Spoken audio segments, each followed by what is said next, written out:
Welcome back after the break. हुकूमत के लिए कुछ बड़े चैलेंजेस है। एक तो दहशतगर्दी के खिलाफ इत्तफाक राय पैदा करना हुकूमत के लिए इस वक्त सबसे बड़ा चैलेंज है, लेकिन ये इत्तफाक राय पैदा होता हुआ नजर नहीं आ रहा। गुज़िश्ता रोज वज़ीर आला खैबर पख्तूनख्वा अलीमीन गंडापुर ने सूबे में ऑपरेशन की मुखालफत करते हुए कहा था कि खैबर पख्तूनख्वा में किसी सूरत ऑपरेशन की इजाजत नहीं देंगे। ताहम हुकूमत ने वाजे किया इसके बाद एक प्रेस कॉन्फ्रेंस में कि कोई ऑपरेशन नहीं हो रहा और ना ही ऑपरेशन की बात हुई है। मुल्क भर में खासतौर पर खैबर पख्तूनख्वा और बलूचिस्तान में दहशतगर्दी के वाकयात में तवातुर से इजाफा भी देखने में आया है।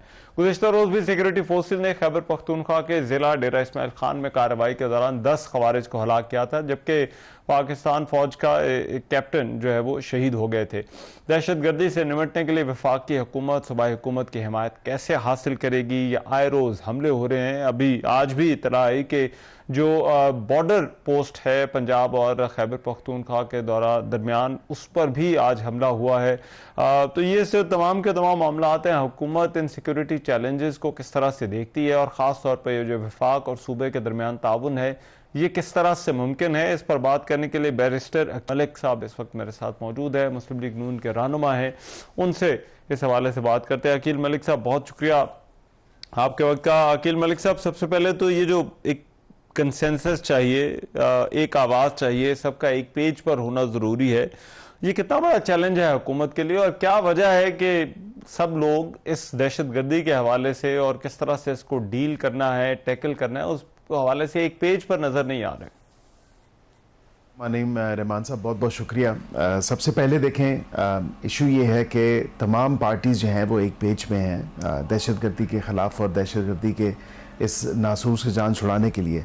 अब इशू क्या है कि अगर किसी सियासी जमात की सियासत या उसकी लीडर की जो एक ज़िद है वो सामने आ जाए या वो आड़े आ जाए, तो फिर मुल्क का मफाद या मुल्क की सलामती या मुल्क की नेशनल सिक्योरिटी बैकफुटिंग पे चली जाए, तो फिर उस सियासी जमात से सवाल होना चाहिए और उनसे पूछना चाहिए, उस सियासी लीडर से पूछना चाहिए क्या उनकी ज़ात पाकिस्तान से बालातर है, क्या उनकी ज़ात या उनकी सियासत या उनकी जमात की सियासत पाकिस्तान से ऊपर है। ये तमाम तर मामलात हैं, ये सवालात हैं जो देखने वाले हैं, क्योंकि जितनी भी अपोजिशन की जमातें हैं, मासमाए मैं अगेन रीइटरेट करूंगा कि जितनी भी अपोजिशन की जमातें जो पार्लियामेंट के अंदर मौजूद हैं, so let me be very clear on this, क्योंकि ये पार्लिमानी कमेटी का एक इजलास था, नेशनल सिक्योरिटी की कमेटी की मीटिंग थी, इन कैमरा ब्रीफिंग थी, पार्लियामेंटेरियंस के लिए पार्लियामेंट्री कमेटी थी, और उसमें जो है जितने भी पार्लियामेंट के ऑनरेबल मेंबर्स हैं, खा वो हुकूमती बेंचेस से हों, इत्तेहादियों से हों या अपोजिशन से हों, सबको दावत थी। Even so much so Akhtar Mengal साहब को भी इस पर दावत थी, he chose not to come. इसी तरह इमरान खान साहब की पार्टी को दावत थी, क्योंकि उनके चेयरमैन मौजूद हैं बैरिस्टर गौर साहब, और उन तमाम उनके जो पार्लियामेंटेरियंस पार्लियामेंट के अंदर मौजूद हैं उनको दावत दी गई थी। उन्होंने हामी भी भरी और उन्होंने कहा कि बिल्कुल हम आएंगे, नेशनल सिक्योरिटी ऐसा मसला है जिसे पूरी कौम जो है वो मुत्तहद है, यकजा है। लेकिन फिर ऐसा क्या हुआ, 11th आवर पे उन्होंने डिसाइड किया कि नहीं, और फिर अगले दिन जब मुलाकात हुई उनके बानी से, जब चेयरमैन की मुलाकात हुई, तो उन्होंने कहा बिल्कुल बहुत अच्छा किया, और बिल्कुल उनको थपकी भी मिली इस बात पे कि आपने इजलास ज्वाइन नहीं किया। तो अब यहाँ पे ये देख लें कि सवाल तो ये पैदा होता है कि मुल्क दुश्मन या मुल्क के ख़िलाफ़ मुख्तलिफ इक़साम में जो नुकसान पहुँचाया जा रहा है, जो तरकीबें की जा रही हैं या जो एक्शंस लिए जा रहे हैं, वेदर विलफुली और अनविलफुली या विलिंगली या अनविलिंगली, तो वो मुल्क को नुकसान हो रहा है। उस पर वहाँ पे कोई ऑपरेशन की बात नहीं थी। लेकिन देखिए, इसमें बैरिस्टर साहब, जो तहरीक इंसाफ की तरफ से गिला किया जाता है कि आप एक तरफ छापे मार रहे हैं, उन पर जो है वो केसेस बना रहे हैं, और दूसरी तरफ हुकूमत जो है वो ताउन मांग रही है, तो ये माहौल बनाना हुकूमत की जिम्मेदारी है। तो एक तरफ छापों के होते हुए फिर किस तरह से हुकूमत दूसरी तरफ ये ताउन भी मांग रही है कि आप आएँ और आप हमें आकर सपोर्ट करें?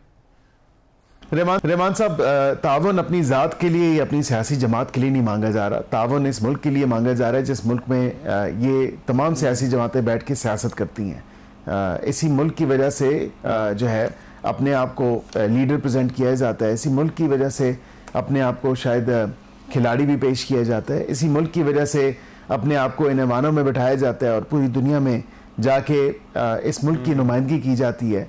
अगर इस मुल्क को नुकसान पहुंचना है और अगर इस मुल्क पे आंच खुदा ना करे, खुदा ना खास्ता अगर ऐसी कोई बात होती है, इस मुल्क पे आंच आती है, तो फिर हमारी सियासत और दीगर चीज़ें तो बहुत पीछे रह जाती हैं। कानून तोड़ेंगे, कानून हरकत में आएगा, कानून कोई जो है वो स्लम्बर में नहीं चला जाएगा कि उसको तमाम तर जो कानूनी तकाजे हैं उनको हम बैक फुटिंग पे नहीं डाल सकते। ये अगर एहतजाज के हवाले से, बगैर इजाज़त या तोड़ फोड़ के हवाले से, इंतशार फैलाने के हवाले से, डिजिटल दहशतगर्दी के हवाले से, ये तमाम तर ऐसे पहलू अगर सामने आएंगे जिनमें इनकी जमात मुलव्वस होगी या इनकी पार्टी के लोग मुलव्वस होंगे, फिर कानून तो हरकत में आएगा। लेकिन बैरिस्टर साहब, लेकिन रौला इस पे आपको लगता है सिर्फ एक मुलाकात का ही था कि हो जाती तो वो आ जाते, या फिर कुछ और भी इसमें जो है वो मामला था?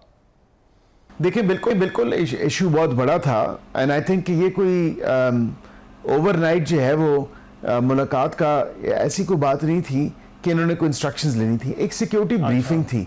क्या मुझे बताएं कि पार्लियामेंट में आने से पहले भी क्या वो इमरान खान साहब से पूछते हैं कि आज हम चले जाएं आज के इजलास में?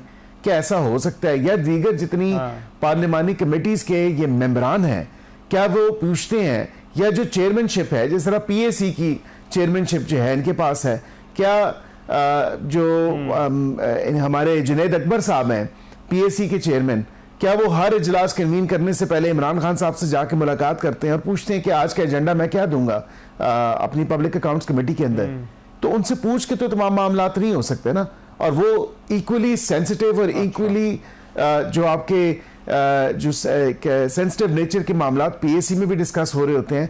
यहाँ पे रहमान साहब बात ये नहीं है, बात ये है कि जब एक सिक्योरिटी ब्रीफिंग के हवाले से, national security in camera briefing थी, कोई फैसला नहीं किया जा रहा था।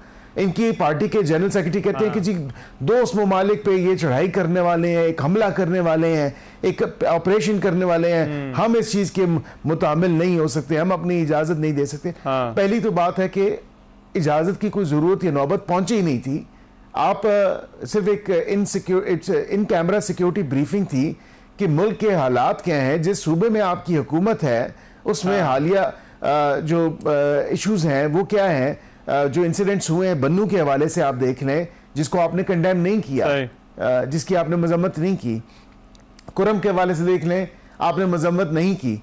लकी मरवत के हवाले से देख लें, आपने मजम्मत नहीं की। जाफर एक्सप्रेस को देख लें, आपने मजम्मत नहीं की। तो ये तमाम तर वो इंसिडेंट्स हैं जो दहशतगर्दी की एक लहर में तेजी आई है पिछले साल की और इस साल की। अगर कंपैरेटिव एनालिसिस आप देखें तो डबल से ज्यादा, दो दुगनी ज्यादा जो है वो आपके टेररिस्ट अटैक्स में इंक्रीज आया है। तो ये तमाम तर जब चीजें होंगी, और ये क्यों हुआ है, जब 4-5 हजार बंदा आप निकालेंगे रीसेटलमेंट के नाम पे रहमान साहब, तो फिर यही होगा। आपने लोकल कम्युनिटीज को भी नहीं पूछा, आपने आके इंटीग्रेट कर दिया। वेदर अब ये अपना सर छुपाएं, अब ये कहें कि जी वो पॉलिसी किसी और की XYZ की थी। नो सर, वो पॉलिसी आपकी थी, आप हेल्म ऑफ अफेयर्स पे थे, आप अपने आप को इस मुल्क का वजीर आजम कहते थे, तो आपकी जिम्मेदारी थी। राइट, लेकिन अब देखिए बैरिस्टर साहब, अब आपको अगर कोई इकदामात लेने हैं, हल इसका क्या है? सूबाई हुकूमत का आपको ताउन चाहिए। अगर सूबाई हुकूमत अब कहती है, जिस तरह से उन्होंने वजीर आला ने कहा ऑपरेशन हम नहीं करने देंगे, तो आपका अपना मौक़िफ़ है, कह रहे हैं कि ऑपरेशन नहीं होगा, लेकिन ताउन तो ब्रॉडर एक तो चाहिए होगा ना, कोऑपरेशन। तो फिर वफाकी हुकूमत के पास क्या ऑप्शन क्या है? देखिए ऑलरेडी किसी की इजाज़त की ज़रूरत नहीं होती। इंटेलिजेंस बेस्ड ऑपरेशंस ऑलरेडी चल रहे होते हैं। आपने देखा कि इंटेलिजेंस बेस्ड ऑपरेशन ऑलरेडी हो रहे हैं। ये तो नहीं है कि इंटेलिजेंस बेस्ड ऑपरेशन नहीं हो रहे। तो किसी ने क्या किसी से इजाज़त ली? नहीं। अब यहाँ पे ये कह देना एक पॉलिटिकल पॉइंट स्कोरिंग के लिए, पॉलिटिकल स्टंट के लिए बड़ी कारामद बात है कि आप कह दें मैं इजाज़त नहीं दूंगा, या पॉलिटिकल स्टेटमेंट दें कि मैं इजाज़त नहीं दूंगा। लेकिन आपसे ये भी सवाल होना चाहिए कि 520 बिलियन रुपीस, जो 520 बिलियन रुपीस आपको दिए गए थे सीटीडी की, जो फर्दर उसको फाल करने के लिए, उसको फर्दर जो है बेहतर बनाने के लिए, उसकी इम्प्रूवमेंट के लिए, उसको मजीद बेहतर काम करने के लिए, काउंटर टेररिज्म डिपार्टमेंट में तो आप उसको फाल ना कर सके, उसको मजीद बेहतर नहीं कर सके, उसको इक्विप नहीं कर सके, ताकि वो इस तरह के इंसिडेंट्स को जो है उसकी रोकथाम में मुयसर किरदार अदा करे, तो फिर आपको ये कहने का भी हक नहीं है कि मैं इजाज़त नहीं दूंगा, बिकॉज इंटेलिजेंस बेस्ड ऑपरेशन आज से नहीं, जब से इस नासूर ने सर उठाया है तब से IBOs या इंटेलिजेंस बेस्ड ऑपरेशंस हो रहे हैं, वेदर समबडी लाइक्स इट और नॉट, बिकॉज मुल्क की सालमियत, मुल्क की नेशनल सिक्योरिटी वो पैरामाउंट है। आप कहते हैं कि वो मामला जो है वो चलता रहेगा। बहुत शुक्रिया बैरिस्टर अकील मलिक साहब हमारे साथ मौजूद थे, पाकिस्तान मुस्लिम लीग नून के रहनुमा, वफाकी वजीर ममलिकत बात कर रहे थे। प्रोग्राम में एक ब्रेक शामिल कर रहा हूँ, वापस आ रहे हैं इस ब्रेक के बाद।